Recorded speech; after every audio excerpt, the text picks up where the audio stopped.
Welcome back to our returning viewers, and if you're new here, thanks for joining us. In previous videos, we've covered the unfolding controversy around the San Jose State University's women's volleyball team, where several schools have forfeited matches over concerns about a transgender athlete. Now, with the third team, Wyoming is deciding not to play.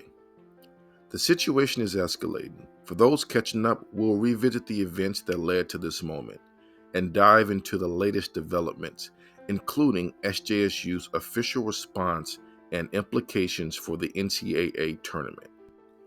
Stay with us as we explore what it means for the future of women's sports and how far these forfeitures might go.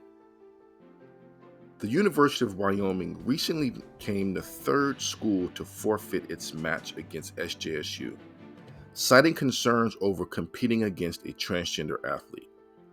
Wyoming joins Boise State and Southern Utah in refusing to take the court against SJSU. With these schools all coming from Republican-led states, the question looms, will more schools follow? As political pressure mounts, could this growing divide spill into future matchups? Following Wyoming's decision to forfeit, San Jose State issued a statement expressing disappointment that their student athletes who are fully compliant with NCAA and Mountain West Conference regulations are being denied the opportunity to compete. SJSU emphasized its commitment to ensuring a fair, safe, and respectful environment for its players.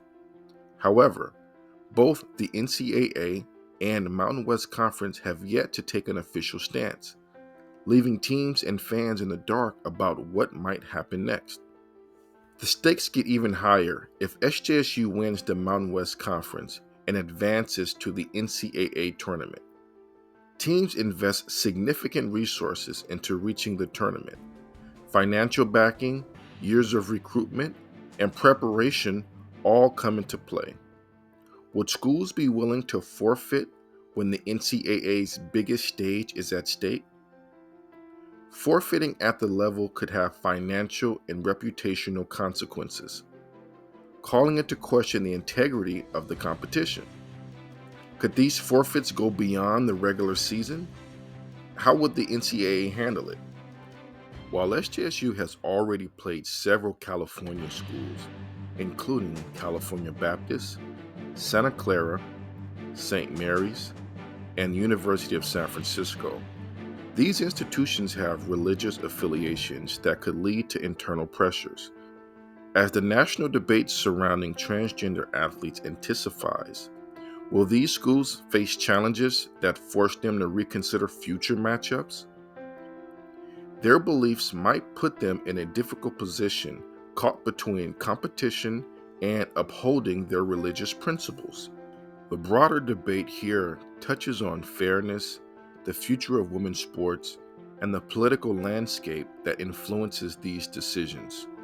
With some teams arguing for protection of women's sports and others advocating for inclusion, where do the lines get drawn?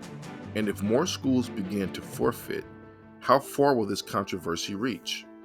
As SJSU prepares for the remainder of their season and possibly the NCAA tournament, the future remains uncertain. With 3 forfeitures already in the books and more possibly on the way, the NCAA will soon have to address this issue head on. Will more schools sacrifice their chance at NCAA glory, or will the governing bodies of college sports finally step in to resolve the matter? With the possibility of teams forfeiting at the NCAA tournament level, the future of women's sports is at a turning point. Should teams continue to forfeit in the name of fairness, or will they choose to compete despite the growing pressure? We want to hear your thoughts. What do you think the future holds for these teams and athletes? Let us know in the comments below, and be sure to subscribe for updates as this story unfolds. Thanks. Have a great one. And don't forget to like, comment, and subscribe.